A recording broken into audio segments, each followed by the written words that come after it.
again for week 3 of consistent healing. Hello, everyone. Glad to see you. Yeah. Glad to see you too, Mama. Oh my God. I hope everybody's had a good week thus far. It's a beautiful day outside here where we are in North Alabama.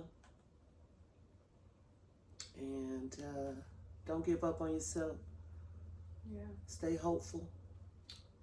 Above all, stay prayerful. For sure. No matter what's going on around you, know that you matter. And God loves you. It may not feel like it, it may not seem like it. But just keep your prayers up. Keep your God up, your higher power up. However you may look at it. It's a lot of sadness going on. And we want to brighten your day today. What you think? Yeah. Well, we are going to get into some nitty gritty today also. Yeah. Serious. Plant is saying, hey. Oh, plant way. we love Freddie. You got that plant growing good too. Yeah. He's trying to wrap his arms around you. Thanks. He love you, angel. But on a serious note, today we're talking about consistent healing. This is our series of consistent healing. We don't know how long this is going to go, just however God leads us. Yeah. But today we're going to talk about we've been talking about, just as a recap, some of the phenomenal women in our family, some of the phenomenal things that they've done, and just overcoming so much as far as in their time, what they had to overcome, and some of the accolades and success stories of, becoming an RN, farmers, wives, just so many things. And we also talked about passing the torch, being able to pass the torch, and the disconnect between, our generations of passing the torch to the younger women. And as I was growing up, that was something that I wanted to really focus on, was being able to, bridge the gap between the older generation and the younger generation. At that time, I was younger, so I wanted to, I've always liked to be around older people. I said I volunteered at a nursing home when I was in high school. Yeah. So, I've always, even though it was really my mom's doing, but I really enjoyed it. That it gave me an experience to see the wisdom of older people firsthand, and being able to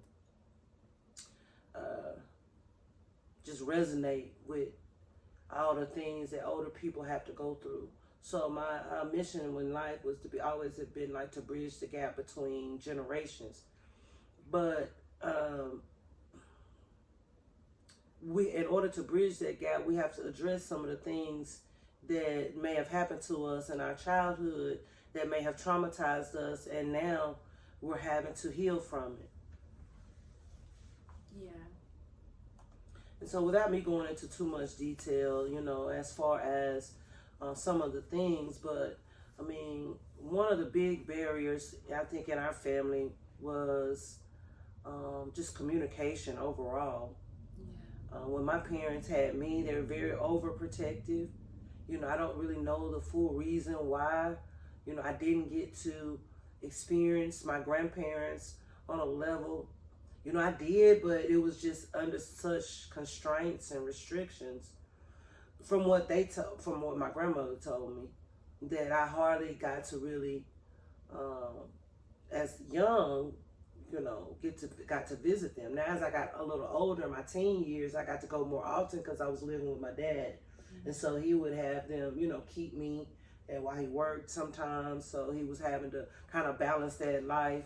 of being a parent and a working father, and I'm his only child, and I was in his custody.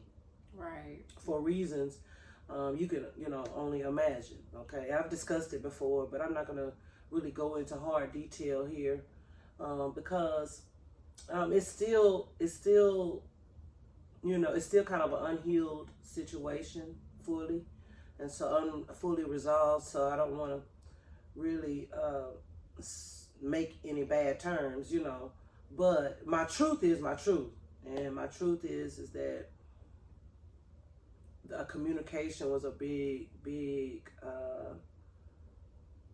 I guess, failing in bridging the gap between the generations, because for me not to really know a lot about my family history, to me that's really saying I had to start the slate clean, for me. So starting the slate clean meaning that I had to create the life that I wanted as a child. Creating a life meaning that, I wanted a big family. I wanted, family get-togethers. I wanted to, which we did have, but, it was still elephants in the room that people didn't speak on. What happens in the house stays in the house. Some of those older, I guess, culturalisms, if that's a word, for our family, maybe a lot of black families.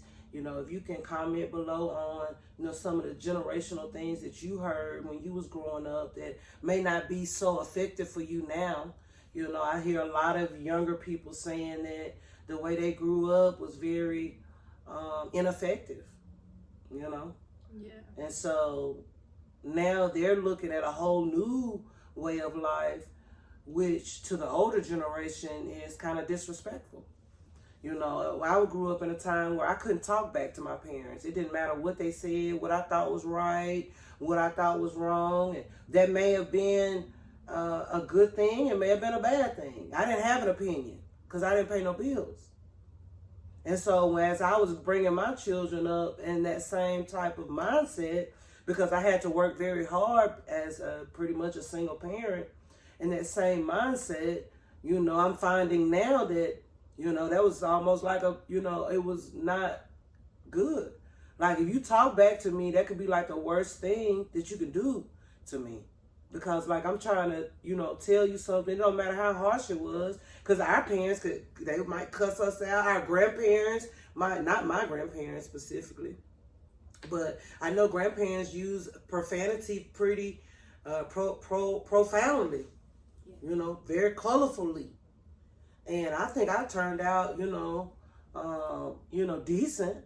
I'm not the best, but I turned out pretty decent. Now I do, I still have some anger issues that, I'm working through. But just to understand. And I think, like you just said, your anger. It's like, that's kind of what it causes when you're kind of hushed for so long. Like, what you think is not important. I'm the adult, so I know it. You don't know it. And it's not this saying like the adults don't know it, because, we know what we know through our experiences and, what we've been through thus far.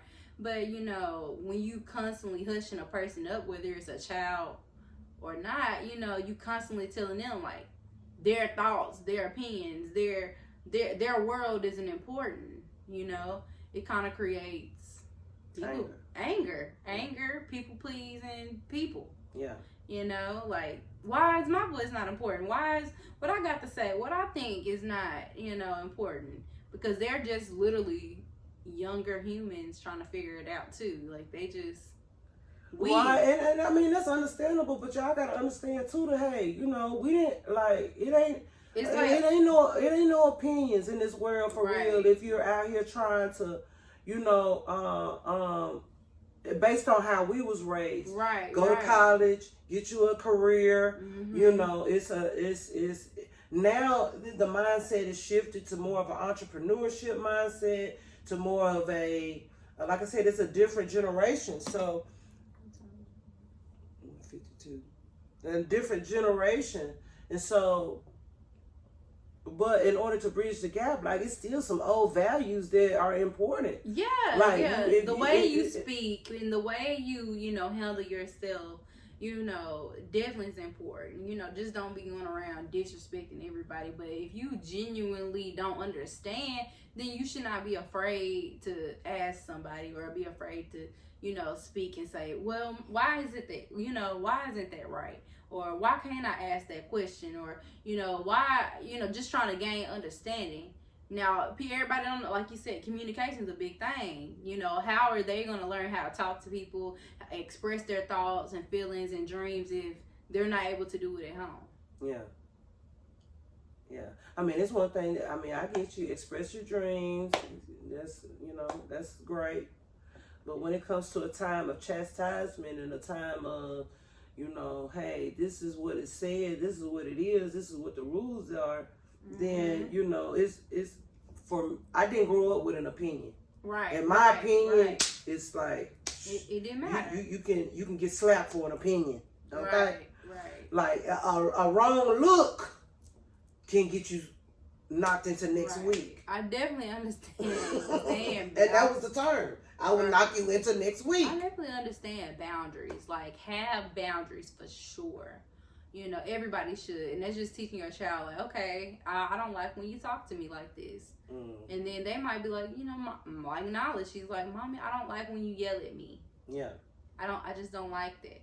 So I'm trying to talk well, to don't do what you don't do to get yelled at. Right. So that was our thought process. Like, okay, because we was instilled with the fear of God. So the fear of God is that if you don't do what God say, if you sin, then you have the risk of death. So when you have the fear of God, as far as in I guess a religious standpoint, because all of that plays in the black homes also. From a religious standpoint, if you have the fear of God, the next thing is the fear of your parents.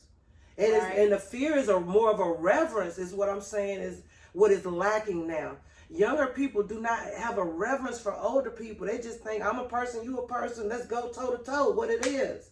Like, I've seen people mistreat their grandparents, older people, in a way that I would never even think to do. I don't care what my parents or grandparents did to me or didn't do for me.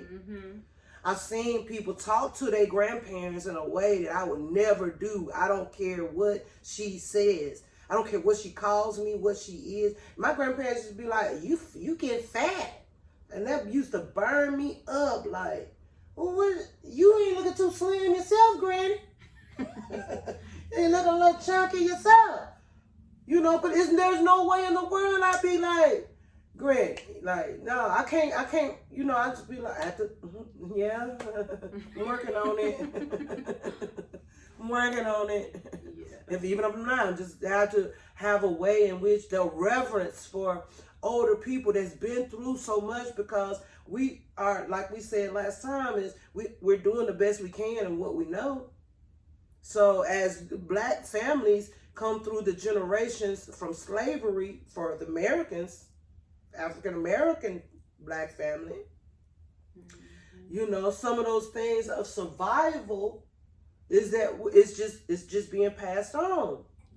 And so now it's just like, I'm talking to you aggressively, but it's really a protective defense mechanism, because I know what the real world is like out there. The real world ain't finna pat you down and coddle you and baby you, especially us being black. So we got to understand the concept of tough love. And, you know, unfortunately, it has created a wedge between Generation Xers and whatever the next generation is, Z's or Generation Pandemic. I don't know what it is.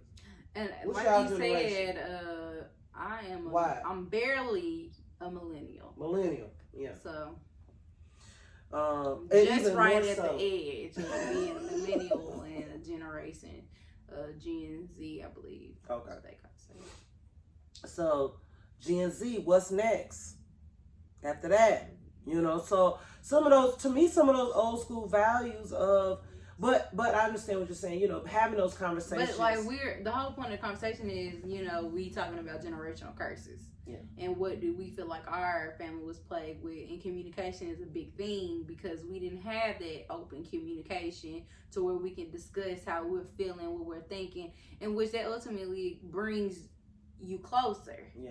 Because you're able to have those kitchen table, those dinner talks where you're, you know, everybody kind of talking about their day, everybody kind of talking about what's going on in their life, and you know, stuff like that. Mm-hmm. You know, or things will happen, big trauma situations would happen, and it would kind of be like brushed under the rug or put in the closet, and it's like this big thing that's like a monster, like a boogie monster that's just hiding and, you know, continually building up angst, you know, basically causing separation. Right. Because you can't really be yourself when you got a whole part of yourself in the closet hiding. Right.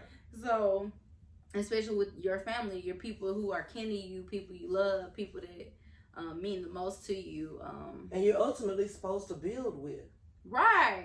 I mean, you're supposed to have a connection with your family is your base. Yeah. Your foundation for every connection moving forward. Right. Now, every blood don't mean you family, for sure. But at the same time, this is the people who God gave you, and you know, they're your reference points. Right. Like we've been talking about, you got to know where you come from to know where you are, to know where you want to go. Right. So, yeah.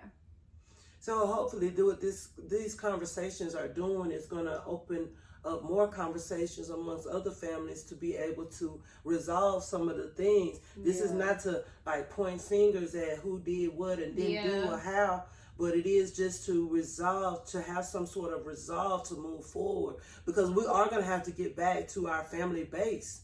Yeah. You know, all of this outside validation means nothing if you don't have the foundation of your family.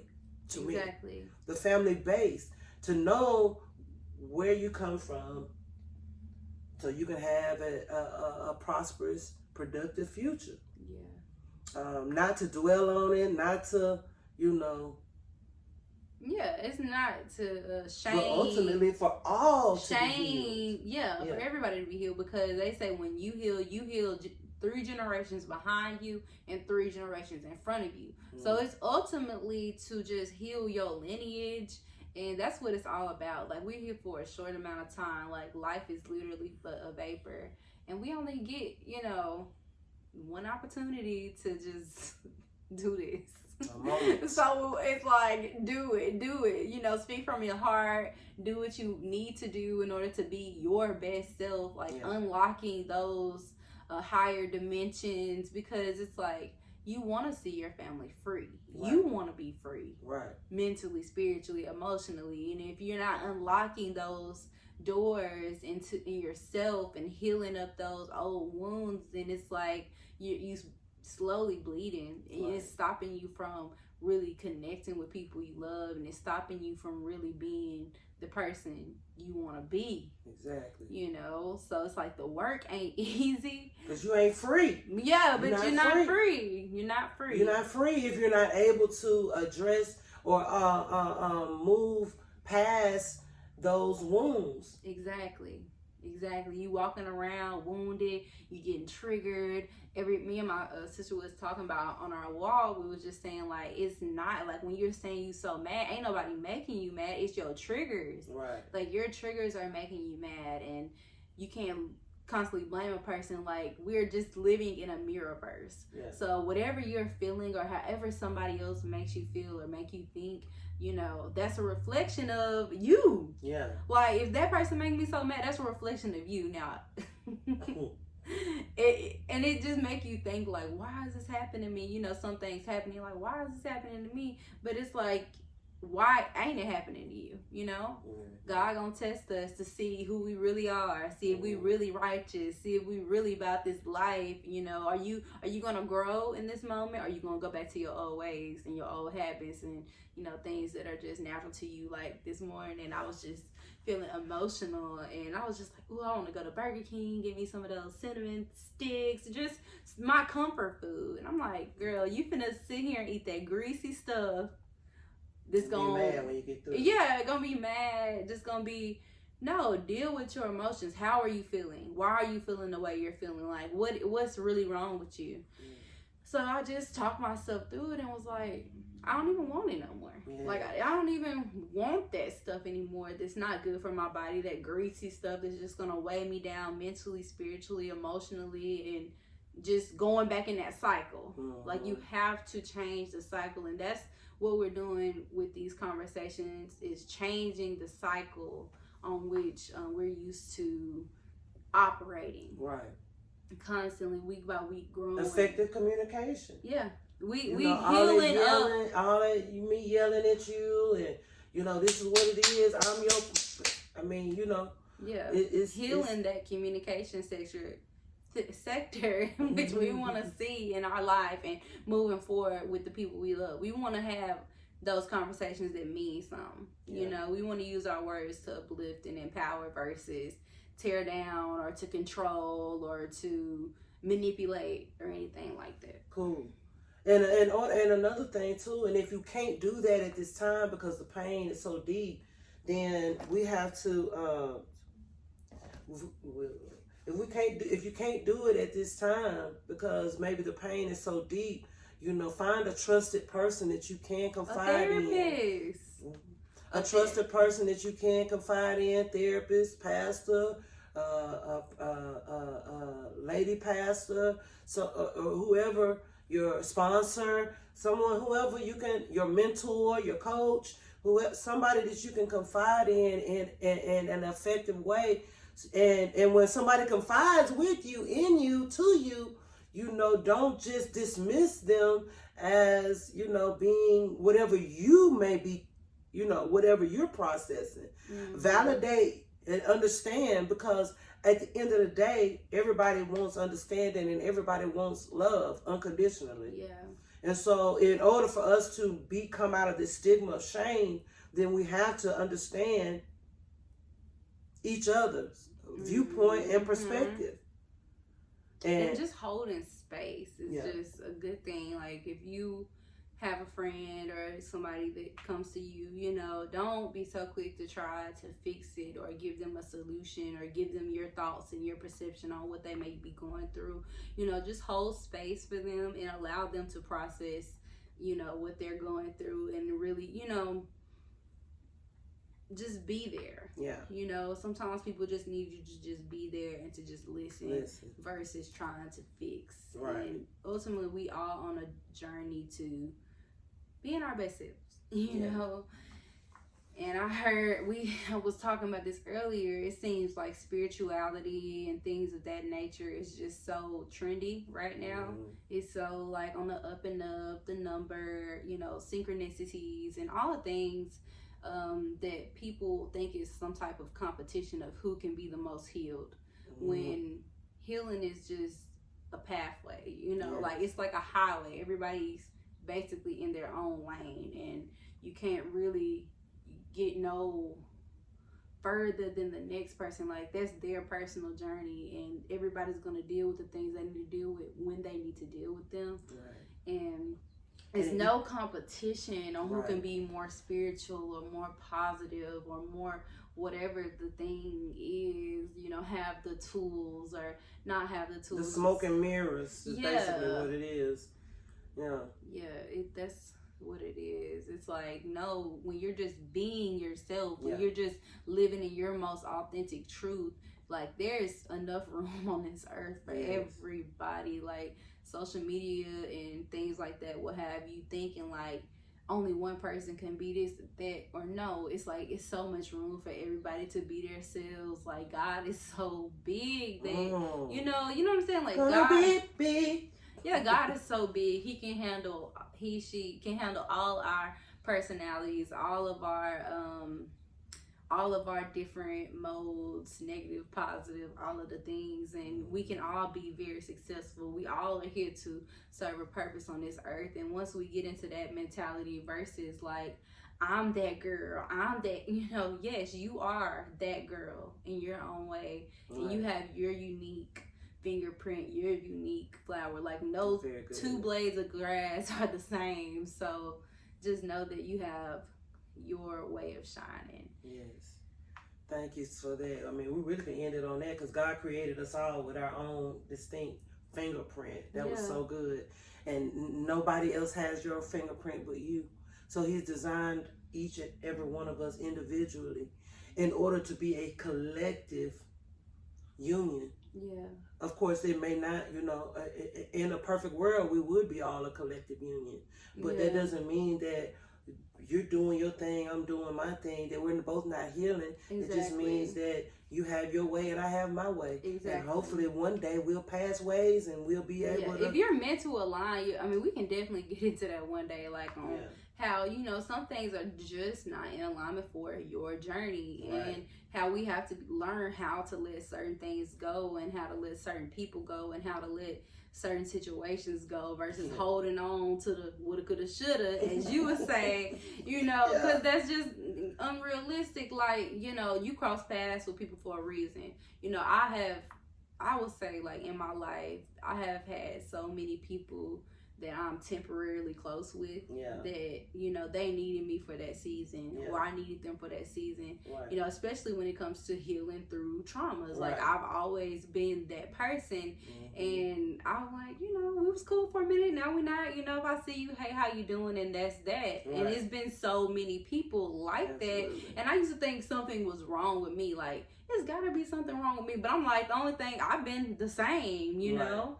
And the people who are meant to stay on my journey, they're here and we're thriving. And the people who had to part ways with me for whatever reasons, their life is better because of you. Yeah, and if they have taken in, it was what it needed to be. And that's, you know, so many times we try to blame ourselves or try to overthink, like, how could you, like, no, that situation was, that experience was what it needed to be, and if it was meant to continue, it would have, you know.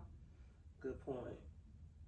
Well, y'all, we're gonna end it right there today, because we that's our 30 minutes ish. But I appreciate everybody listening. Please subscribe to the Queen's Redemption. We will be continuing next week with something fresh, and just in our conversations, and just leave comments, you know, things that you've dealt with, like the black household sayings of, like, what say goes on in this house stays in this house. That's the big one. Just you know, things that you heard growing up that, you know, pretty much shaped your thought process on the way you are. Good, bad, or indifferent. So we want to hear all of it. So definitely interact with us. We appreciate y'all for tuning in. Thank you for the faithful followers that we have and faithful subscribers. And we grateful for every one of y'all. And thankful for you. Oh, thankful for you too, Mama. That was dry, wasn't it? Thank you for you. Peace, y'all. Y'all be good. Peace.